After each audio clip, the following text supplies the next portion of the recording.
आज हम आपको भगवान शंकर की बड़ी ही अद्भुत कहानी सुनाने जा रही हूँ।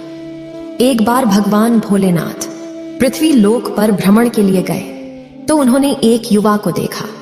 वह ईश्वर को दोष देता जा रहा था। वह अपने जीवन से निराश था, दुखी था। तब भगवान शंकर बौद्ध भिक्षु का रूप धारण करके उस युवा को असली दुख के बारे में ज्ञान देते हैं। तो चलिए इस कहानी के माध्यम से समझते हैं कि असली दुख क्या होता है। अगर आप यह कहानी सुन रहे हैं तो पूरा सुनिए। इस कथा को आधा अधूरा छोड़कर जाने की गलती मत करिएगा, क्योंकि इस पवित्र कथा को पूरा सुनने से मनचाहा फल की प्राप्ति होगी। इसलिए इस कथा को पूरा सुने। आप शिव भक्त हैं तो भोलेनाथ का अनादर ना करें।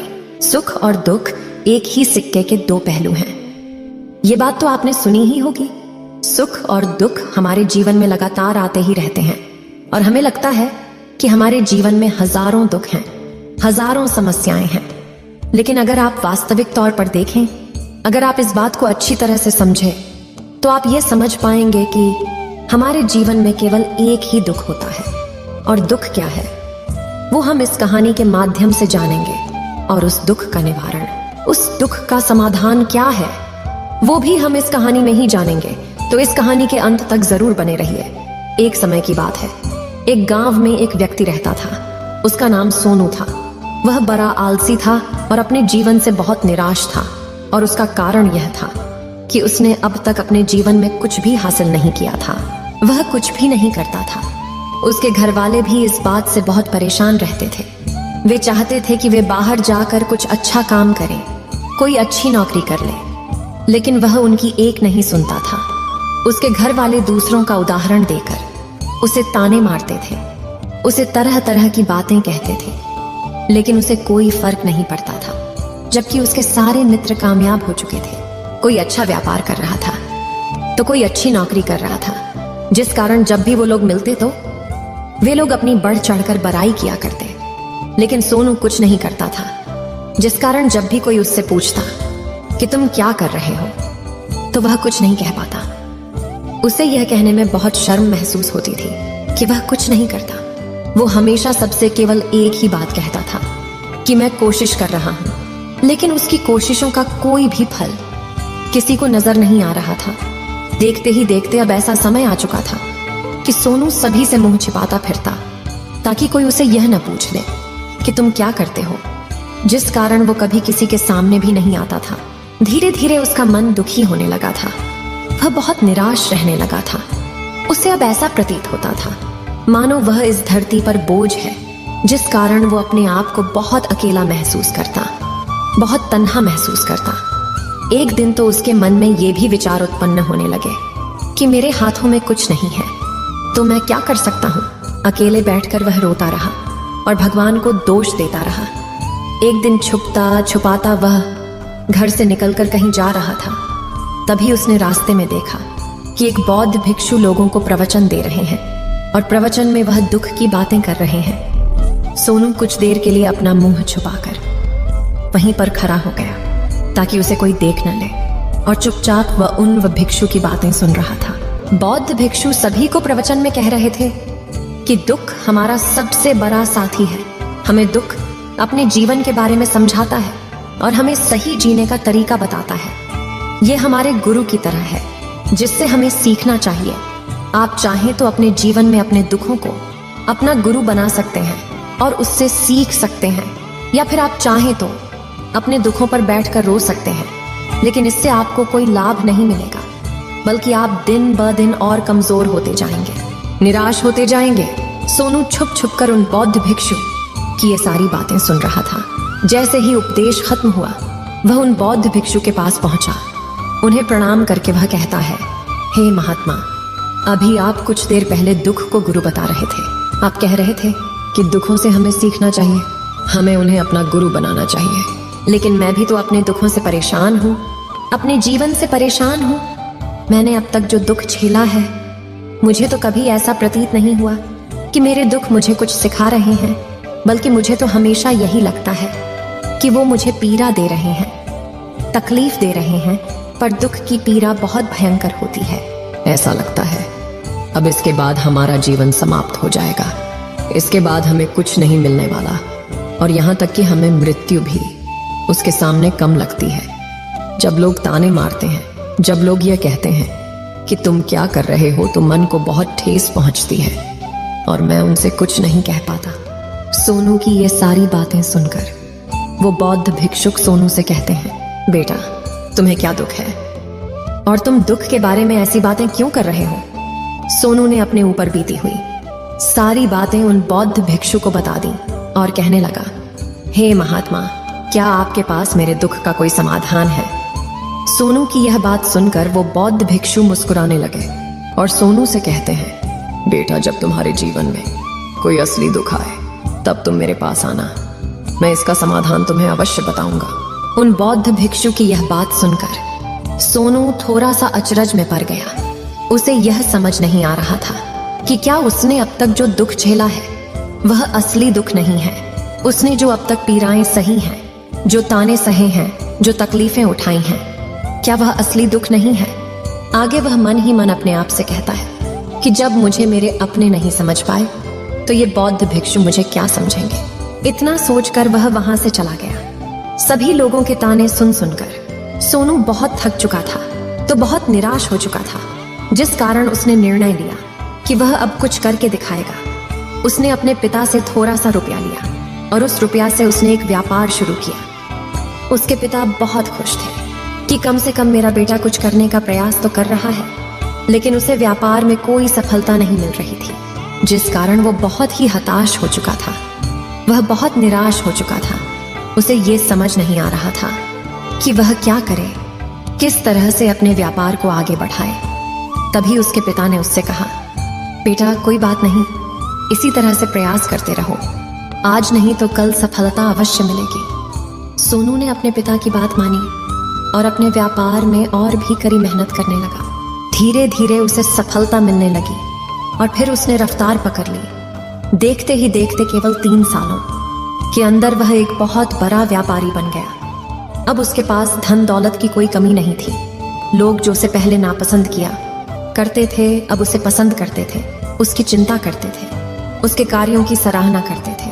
उसके माता पिता भी अब अपने बेटे से बहुत खुश थे और उसकी सफलता से वे अत्यंत प्रसन्न थे। धीरे धीरे सोनू के मित्रों की संख्या लगातार बढ़ती जा रही थी। सोनू के कुछ मित्रों ने उसे यह भी सलाह दी कि उसे अपना व्यापार और तेजी से बढ़ाना चाहिए, उसे और फैलाना चाहिए। जब तुम आज केवल इस नगर के सबसे बड़े व्यापारी हो, तब तुम इतना खुश हो, तुम्हारे साथ ये सारे लोग हैं। वहीं पर तुम सोचो कि जब तुम इस राज्य के सबसे बड़े व्यापारी बन जाओगे, तब तुम्हारे यहाँ पर लोगों की भीड़ लग जाएगी। लोग तुमसे मिलने के लिए समय निकालेंगे। यहाँ तक कि इस राज्य का राजा भी तुमसे मिलना चाहेगा, तुम्हारी तारीफ करेगा, और यदि कभी ऐसी जरूरत आन पड़ी तो वह तुमसे धन भी उधार लेने के लिए अवश्य आएगा। सोनू को अपने दोस्त की यह बात बहुत पसंद आई। सोनू ने सोचा कि मेरे मित्र सही कह रहे हैं, मुझे अपने व्यापार को और बड़ा करना चाहिए और फैलाना चाहिए, तभी तो हर कोई मेरे बारे में जान सकेगा, हर कोई मुझे पहचानेगा। उसने बिना देरी किए, अपने समय को बिना गवाए अपने व्यापार में और मेहनत करने लगा। लेकिन अब की बार उसके मन में धैर्य नहीं था, जिस कारण उसने कुछ अनुचित कदम उठाए ताकि उसका व्यापार जल्दी से जल्दी और बड़ा हो जाए। उसने कई लोगों से अधिक मात्रा में धन उधार ले लिया, जिससे उसके ऊपर अब काफी ऋण हो चुका था। और इतना ही नहीं, वो यहाँ पर नहीं रुका। उसने अधिक से अधिक मुनाफा कमाने के चक्कर में अपने माल की गुणवत्ता को भी खराब कर दिया, जिससे अब उसके माल में वह बात नहीं रह गई थी जो पहले हुआ करती थी। लेकिन वह अपने मित्रों की बात सुनता रहा। जैसा उसके मित्र कहते थे वो वैसा ही करता चला जा रहा था। यहाँ तक कि उसने अपने व्यापार को और भी तीव्रता से बढ़ाने के लिए अपने दूसरे छोटे व्यापारियों के खिलाफ षड्यंत्र भी रचने शुरू कर दिए, जिस कारण उसके मन में अब पहले जैसा वह सुकून नहीं था। उसे अब रातों को नींद नहीं आती थी। वह केवल एक ही विचार में लगा रहता था कि किस तरह से उसका व्यापार पूरे राज्य में फैल जाएगा और वह इस राज्य का सबसे बड़ा व्यापारी बन जाएगा, जिस कारण वह दिन रात केवल इसी मेहनत में लगा रहता, वह किसका व्यापार जल्दी से जल्दी और बड़ा हो जाए। हालांकि उसके पास अब सब कुछ था, धन दौलत, अच्छा घर, गाड़ियां, नौकर चाकर, सभी सुख सुविधाएं। लेकिन उसके बावजूद भी वह उन चीजों का लाभ नहीं उठा पा रहा था, क्योंकि उसका पूरा ध्यान केवल अपने व्यापार को और उन्नति पर ले जाना था। एक दिन सोनू अपने रथ पर बैठकर एक मार्ग से होकर गुजर रहा था। तभी रास्ते में उन्हें गुरुवर का आश्रम पड़ा। ये देखकर वह उन बौद्ध भिक्षु के पास गया और बौद्ध भिक्षु से कहने लगा, हे महात्मा, आपने कहा था कि जब मेरे जीवन में कोई असली दुख आए तब मैं आपके पास आऊं। इस कारण मैं यहाँ पर आया हूँ। आज मैं बहुत दुखी हूँ। मैं रातों को सो नहीं पाता। मेरे पास सब कुछ होते हुए भी मैं उनका लुत्फ नहीं उठा पाता। उसने अपनी सारी बातें एक एक करके उन बौद्ध भिक्षु को बता दी। तभी वह बौद्ध भिक्षु सोनू से कहते हैं, बेटा, जब तुम पहली बार आए थे तब भी तुम बहुत दुखी थे, लेकिन तब तुमने अपने दुख से क्या सीखा था? इसके जवाब में सोनू उन बौद्ध भिक्षु से कहता है, हे महात्मा, जब मैं अपने जीवन में कुछ नहीं कर पा रहा था तब मैंने अपने दुखों से यह सीखा था कि केवल सोचने मात्र से कुछ नहीं होगा।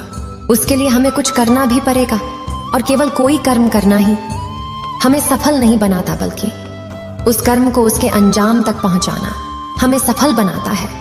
फिर चाहे रास्ता कैसा भी हो, फिर चाहे परिस्थितियां कैसी भी क्यों ना हो, फिर चाहे कितनी ही बाधाएं आपके रास्ते में क्यों ना आ जाएं, चाहे ऐसा क्यों ना लगने लगे कि अब आपके जीवन में कुछ नहीं बचा और आप कुछ नहीं कर सकते, तब भी हौसला बनाए रखो, उम्मीद न छोड़े और अपने कार्य पर डटे रहो, यह सोचकर कि जब तक मैं अपने कार्य को सफल नहीं कर लेता, जब तक मैं अपने लक्ष्य तक नहीं पहुंच जाता, तब तक मैं इस कार्य को करता रहूंगा। मैं इस कार्य में अवश्य सफल होकर ही रहूंगा। जबकि बाकी लोग केवल सफल लोगों को महत्व देते हैं, उनके कर्मों को नहीं। सोनू की ये सारी बातें सुनकर वह बौद्ध भिक्षु मुस्कुराने लगे और इस सोनू से कहते हैं, बेटा, जब तुम्हारे जीवन में असली दुख आए तब तुम मेरे पास आना, मैं तुम्हारी समस्या का समाधान अवश्य करूंगा। इतना कहकर वह बौद्ध भिक्षु वहां से उठकर चले गए। सोनू एक बार फिर से उनकी ये बातें सुनकर आश्चर्यचकित रह गया। उसे अब ये समझ नहीं आ रहा था कि क्या उसने जो दुख देखा है, उससे जो तकलीफें अब तक सही हैं, क्या वह असली दुख नहीं है? उसके मन में अब एक सवाल उत्पन्न होने लगा कि असली दुख क्या है और इसकी पहचान क्या है, और मुझे कैसे पता चलेगा कि इस समय में असली दुख मैं हूं। लेकिन उसने कुछ नहीं कहा। वह यह सब सोच ही रहा था कि तभी वह बौद्ध भिक्षु सोनू के पास एक बड़ा सा घड़ा लेकर पहुंच जाते हैं। उस घड़े के अंदर सोने के सिक्के थे। उस घड़े को देते हुए वह बौद्ध भिक्षु सोनू से कहते हैं, बेटा, तुम इसे उस पैर के नीचे दबा दो, क्योंकि ये मेरे किसी काम का नहीं है। जब मुझे इसकी जरूरत पड़ेगी तब मैं वहां से खोद कर इसे निकालूंगा, लेकिन अभी के लिए इसे वहां पर मिट्टी के नीचे दबा दो। सोनू ने उस बौद्ध भिक्षु की बात मान ली और वो घड़ा उस पैर के नीचे जाकर मिट्टी में दबा दिया। इतना करके वह गुरुवर को प्रणाम करता है और वहां से वापस अपने घर की ओर लौट जाता है। धीरे धीरे समय बीतता गया। समय के साथ साथ सोनू व्यापार में और भी ज्यादा उन्नति कर चुका था, लेकिन माल की गुणवत्ता अच्छी न होने के कारण अब उसके व्यापार में घाटा होने लगा। और धीरे धीरे ऐसा समय आया कि उसका व्यापार पूरी तरह से चौपट हो गया। अब उसके पास कुछ नहीं बचा था, बल्कि उसने जो कर्जे लिए थे वो कर्जे भी अब उसे चुकाने थे। लेकिन वह तो यह सोचकर निश्चिंत था कि उसने जो कुछ भी कर्जे लिए हैं वो कर्जे उसने अपने मित्रों से लिए हैं, जिस कारण वह उन्हें लौटाने में थोड़ी देर अवश्य कर सकता है। वह तो यह सोच रहा था कि उसके मित्र उसका बुरे समय पर साथ देंगे, लेकिन सबसे पहले उसके मित्र ही उसे अपना कर्ज वापस लौटाने की मांग करने लगे। तब सोनू को एहसास हुआ कि कोई भी अपना नहीं है। उसने अपने मित्रों से उस कर्ज को लौटाने के लिए थोड़ी सी मोहलत मांगी, लेकिन सोनू के किसी भी मित्र ने उसे कर्ज लौटाने के लिए वह मोहलत नहीं दी, बल्कि वे लोग उसे जान से मारने की धमकी देने लगे। अपने मित्रों के मुंह से यह सब सुनकर सोनू बहुत ही आश्चर्यचकित रह गया। वह जो कुछ सोच रहा था सब कुछ उल्टा पड़ गया। जिस व्यापार के चलते उसके इतने मित्र बने थे, इतने शुभ चिंतक बने थे, वे सब उससे दूर जाने लगे थे। हर कोई उससे पीछा छुड़ाना चाहता था, कोई भी उसका साथ नहीं देना चाहता था। धीरे धीरे उसकी सारी संपत्ति नीलाम हो गई। अब उसके पास कुछ नहीं बचा था। वह सड़क पर आ चुका था। उसने हार मानकर अपने माता पिता से कहा, पिताजी, मेरी मदद कीजिए, मेरे ऊपर बहुत ऋण है, मुझे उसे लौटाना है, कृपा करके मुझे थोड़ा सा धन दे दीजिए। इस पर सोनू के पिता ने सोनू से कहा, बेटा मेरे पास तो ले देकर बस यही एक छोटा सा घर है। अगर ये अभी मैं तुम्हें दे दूं, यदि मैं इसे भी बेच दूं, तो मैं और तुम्हारी माँ कहाँ रहेंगे? हमें भी दर दर की ठोकरें खानी पड़ेगी, हमें भी सड़कों पर भीख मांगनी पड़ेगी। ले देकर अब हमारे पास केवल यही संपत्ति बची है, इसलिए मैं तुमसे क्षमा मांगता हूँ। अपने माता पिता के मुख से यह सुनकर सोनू चुपचाप वहां से चला गया और मन ही मन वह सोच रहा था कि अब मेरे पास कुछ नहीं बचा, जो था वह तो सब लुट गया, बर्बाद हो गया। अब मैं जीकर क्या करूंगा? अब मेरे पास केवल एक ही रास्ता है जिससे मैं अपने कर्जदारों से अपना पीछा छुड़ा सकता हूँ। यह सोचता हुआ वह एक ऊंची पहाड़ी की ओर पहुंचा। वह पहाड़ी पर चढ़ता ही जा रहा था कि तभी उसे याद आया कि उन बौद्ध भिक्षु ने कहा था कि जब तुम पर असली दुख आए तभी तुम मेरे पास आना, मैं तुम्हारी समस्या का समाधान अवश्य करूंगा। यह सोचकर सोनू के मन में एक बार फिर उम्मीद की। वह लहर दौड़ पड़ी। सोनू तुरंत दौड़ता हुआ उन बौद्ध भिक्षु के पास पहुंचा और सोनू ने उन्हें प्रणाम करके अपने ऊपर बीती हुई हर एक बात उन्हें बता दी और कहने लगा, हे महात्मा, आपने कहा था कि जब मेरे ऊपर असली दुख आएगा तब आप उसका समाधान अवश्य करेंगे। तभी वह बौद्ध भिक्षु सोनू की इस बात को सुनकर मुस्कुराने लगे और कहते हैं, बेटा कहाँ है असली दुख? जब तुम्हारे जीवन में असली दुख आएगा तो मैं उसका समाधान अवश्य करूंगा। उन बौद्ध भिक्षु के मुख से यह सुनकर सोनू के सब्र का बांध टूट गया और सोनू ने उन बौद्ध भिक्षुओं से कहा, हे महात्मा, आखिरी असली दुख क्या होता है? क्या मैंने आज तक जो भी दुख झेला है, जो भी तकलीफें आज तक मैंने सही हैं, क्या ये दुख नहीं है? क्या इसे दुख नहीं कहते? तभी वो बौद्ध भिक्षु सोनू से कहते हैं, बेटा पहले तुम मुझे ये बताओ कि तुमने अपने दुख से क्या सीखा है।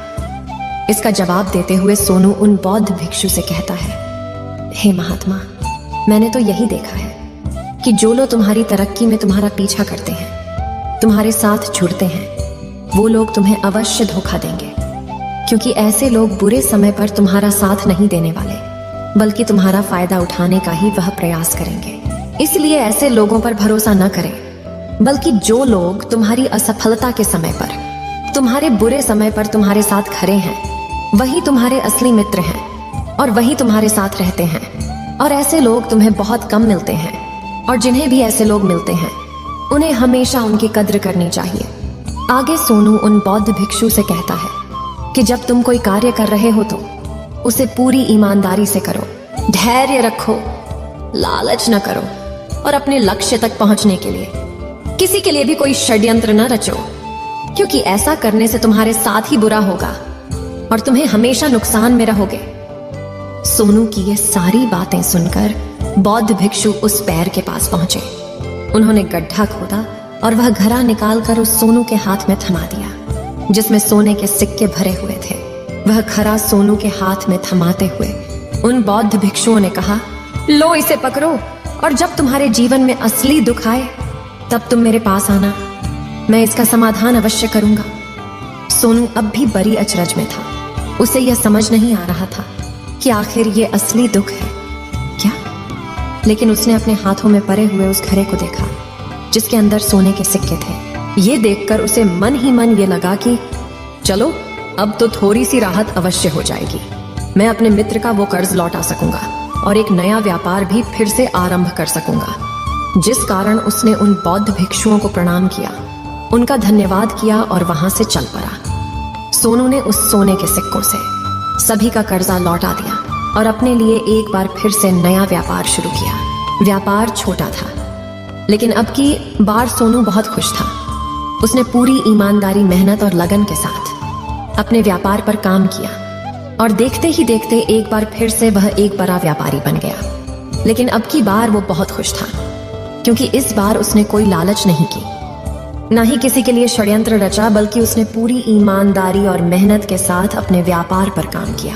लेकिन जैसे जैसे आप धनी होते जाते हैं, जैसे जैसे आप अमीर बनते जाते हैं, आपके मन में एक डर और उत्पन्न होने लगता है, और वह अपनी दौलत को न खो देना, जिस कारण आप लोग दान करना शुरू कर देते हैं, पुण्य करना शुरू कर देते हैं, लोगों की मदद करते हैं, ताकि आपके जीवन में कभी कोई दुख ना आए। लेकिन यह जीवन सुख और दुख का संगम है, जिस कारण हर किसी को सुख और दुख से होकर गुजरना ही पड़ता है। इसी वजह से एक बार फिर से सोनू के जीवन में एक और दुख उत्पन्न हुआ। अब की बार उसके माता और पिता दोनों की मृत्यु हो गई। सोनू अपने माता पिता से बहुत प्रेम करता था, जिस कारण उसके मन को बहुत गहरा आघात पहुंचा। जब आखिरी बार वह उन्हें देख रहा था तो उसके मन में हजारों सवाल उत्पन्न होने लगे। वह अपने घर लौटा।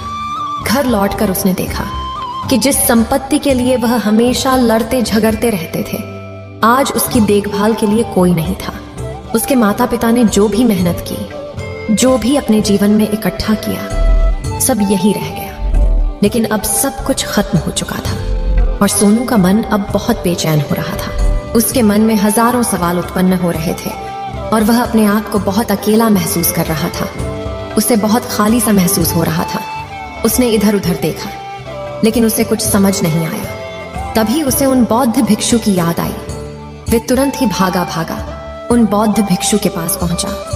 उसे देखते ही उन बौद्ध भिक्षु ने सोनू से सवाल किया और कहा, क्या बात है बेटा, क्या कोई फिर से दुख आन पड़ा है? तभी सोनू ने कहा, नहीं गुरुदेव, अब तो सब ठीक है, लेकिन आज मेरे माता पिता की मृत्यु हो गई और मैं बहुत अकेला महसूस कर रहा हूँ। मैं बहुत दुखी महसूस कर रहा हूँ, जैसे कुछ खाली सा है, जैसे कुछ अकेलापन सा। तभी वह बौद्ध भिक्षु सोनू से कहते हैं, बेटा, इसमें दुखी होने वाली बात क्या है?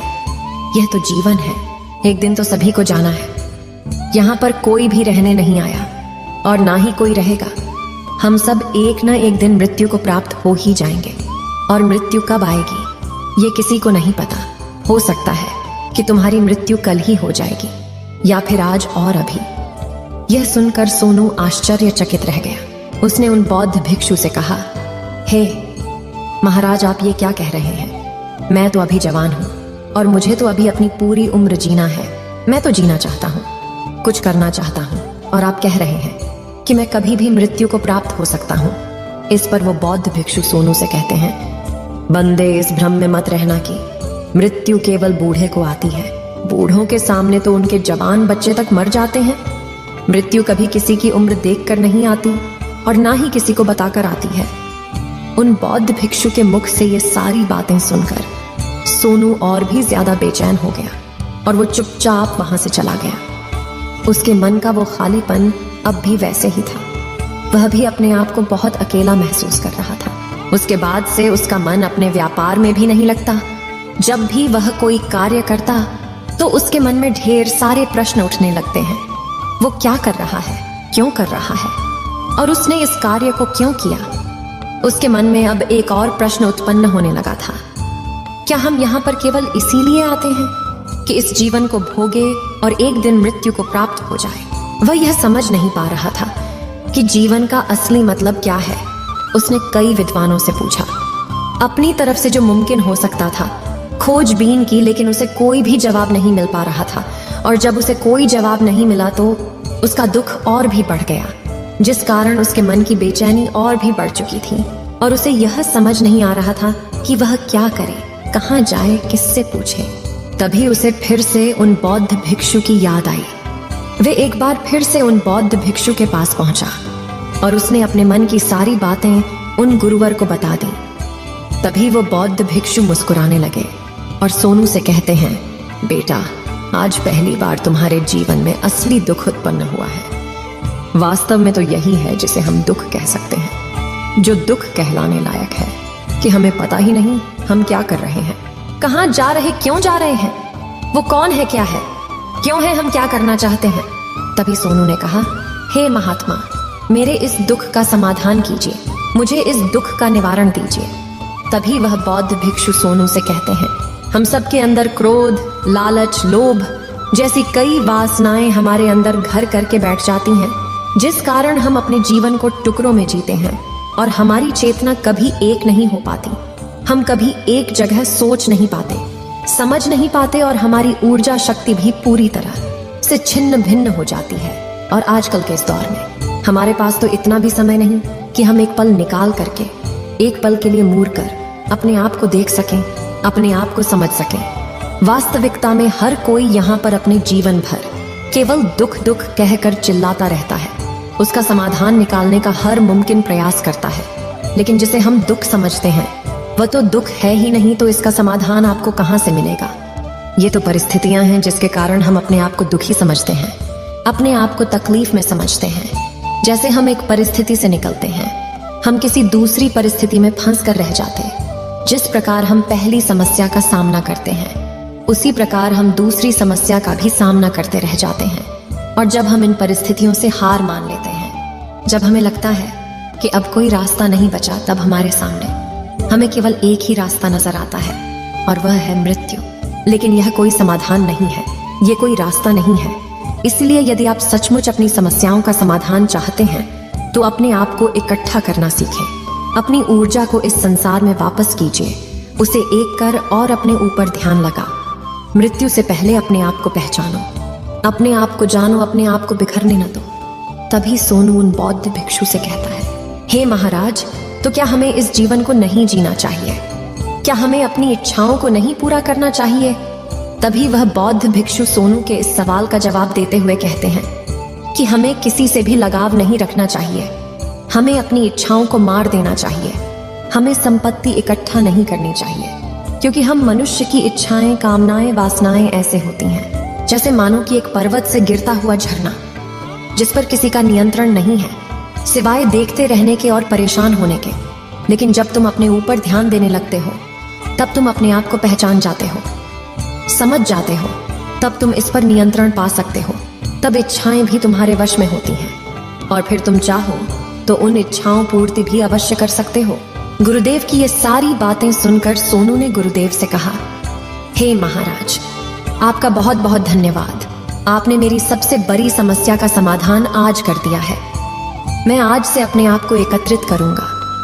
गुरुदेव, मानव शरीर में बहुत ऊर्जा है, बहुत शक्ति है, पर वह बेकार के कामों में लग जाती है, जिस कारण हमारा जीवन भी बेकार की चीजों में लगा रहता है। लेकिन हम कभी भी इस पर अपना ध्यान नहीं देते, हम कभी भी अपनी ऊर्जा को केंद्रित नहीं करते, अपने ऊपर कभी ध्यान नहीं देते। हमारा जीवन भी कुछ ऐसा ही है। हम अपने जीवन में हमेशा अपने आप से ऊपर वाले से सवाल करते रहते हैं कि हमारे जीवन में इतना दुख क्यों है। हम सभी के मन यह सवाल तो अवश्य ही उठता है, और इसका जवाब है कि वह ईश्वर यह चाहता है कि हम अपने जीवन के अंतिम दुख तक पहुंच सकें, उस गहराई तक पहुंच सकें जहां पर हमें यह पता चल सके कि हमने अभी तक अपने आप को नहीं जाना, अपने आप को नहीं पहचाना। मानव शरीर के अंदर जो ऊर्जा है, जो शक्ति है, उसके बारे में हम अभी तक नहीं जानते।